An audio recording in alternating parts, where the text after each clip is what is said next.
ஸ்ரீ மந்திரிக பயிற்சி மையத்திலேருந்து புரட்சி பேசுகிறேன். இப்போ வந்து முல்லை பன்றி நீங்கள் கேள்விப்பட்டிருக்கேன். முள்ளும் பன்றின்னு சொல்லுவாங்க. ஏன்னா அது வந்து ஒரு குட்டியான உருவம். அதுக்கு 1 அடி 1/2 அடியில் வந்து முள் இருக்கும் அது முதுகு பகுதியில்.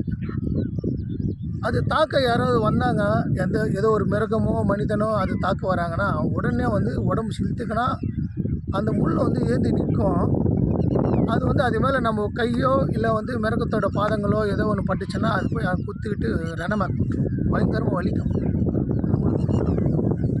அதான் முள்ளம் பன்றி முள்ளை இருக்கிறதுனால அந்த முள்ளம் பன்றி வந்து எந்த மிருகம் வேட்டையாடுறதுக்கு பயப்படும், கிட்ட போகாது. ஆனால் இதில் ஒரே ஒரு மிருகம் வந்து இருக்குது. அது பார்த்திங்கன்னா முள்ளம் பன்றியை அப்படியே பெரட்டை போட்டு முள்ளம் பன்றியை பெரட்டை போட்டு அந்த பின்பகுதி விட்டுட்டு முன்பகுதி வயிற்று பகுதி இருக்குல்ல, அது மென்மையாக இருக்கும், அந்த இடத்துல தாக்கும். அதோட அறிவு பாருங்கள் எப்படி இருக்கு.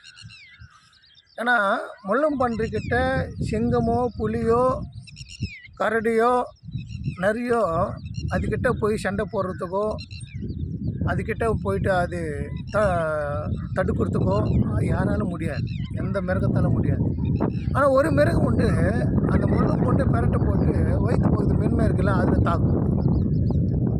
இதுதாங்க அதோட ஒரு சக்தி என்று புத்திசாலித்தனம்.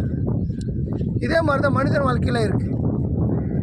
ஏன் இது நான் வந்து அதோட ஒப்பிட்டு நான் பேசுகிறேன்னு சொன்னால், இது எப்படி முள்ளம் பண்ணுற மாதிரி முள் வச்சிருக்கு மற்றவங்க வந்து காயப்படுத்துறதுக்கு அது பார்க்குதோ.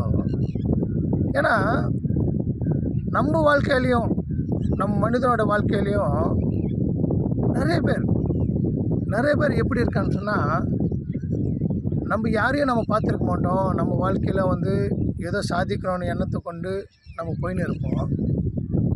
இது யாரோ ஒருத்தர் கவனிச்சிருப்பாங்க நம்மளை. அவங்களுக்கு இதில் போராமை கண்டு நம்ம மேலே வந்து அவங்க குறைகள் சொல்லி நம்மளுக்கு சில பாதிப்புகள் ஏற்படுத்தி கொடுப்பாங்க. இதில் என்ன நியாயம் இருக்குது? நீங்கள் வந்து அவங்க பிரச்சனைக்கு போயிருக்க மாட்டீங்க, அவங்க முகம் கூட பார்த்துருக்க மாட்டீங்க. ஆனால் உங்களை கவனித்து உங்கள் முன்னேற்றத்தில் போராமல் கொண்டு உங்களை அழிக்கணும்னு நினைப்பாங்க.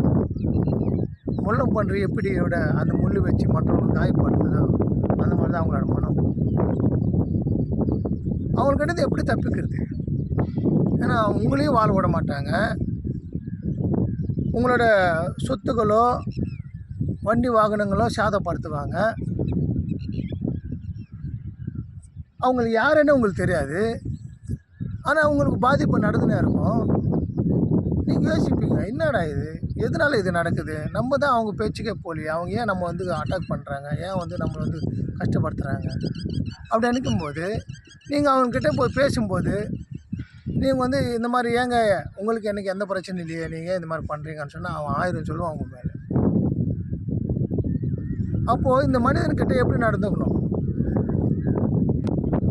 அந்த முள்ளம் பன்றியோட எப்படி அந்த மிருகம் வந்து புரட்டு போட்டு வயிற்று பகுதி மென்மையாக இருக்குது அதில் தாக்கிச்சு அந்த மாதிரி நடந்துக்கணும். எப்படின்னு சொன்னால், நீங்கள் வந்து எப்படிப்பட்டவனு சொல்லிட்டு அவனுக்கு தெரியணும். நீங்கள் உங்கள் கேள்விக்கு என்னென்ன பதில் அவன் சொல்லணும்னு நினைக்கிறீங்களோ அது நீங்கள் இங்கே செஞ்சு காட்டணும். நீங்கள் செய்கிற செயலுக்கு அவன் உங்களை பார்த்து பயந்து ஓடணும்.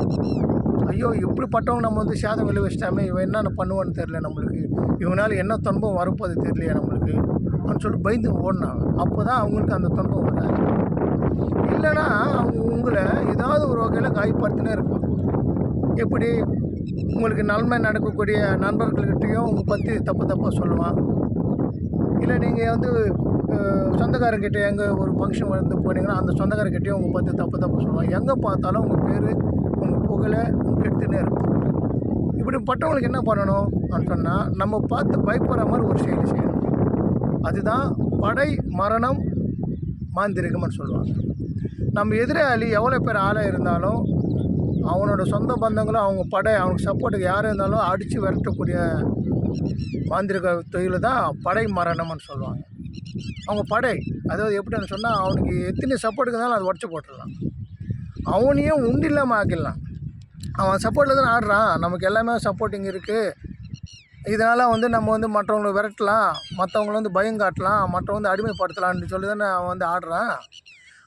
அவனுக்கு என்னென்ன சப்போர்ட்டிங் இருக்கோ எல்லாமே உடச்சி போட்டுடலாம். அவனையும் நிலக்குலைச்சி வைக்க முடியும் இந்த மாந்திரிக தொழிலில்.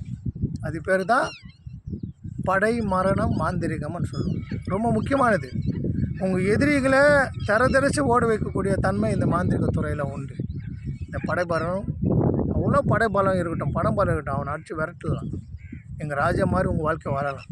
பிறகு பயப்படாமல் உங்கள் வாழ்க்கை நீங்கள் வாழணுன்னா நான் சொல்கிற மாதிரி கேட்டு அந்த மந்திர பயிற்சி எடுத்துக்கோங்க. நீங்கள் நல்லா இருப்பீங்க. உங்கள் எதிரியே இல்லாமல் நீங்கள் வாழ முடியும்.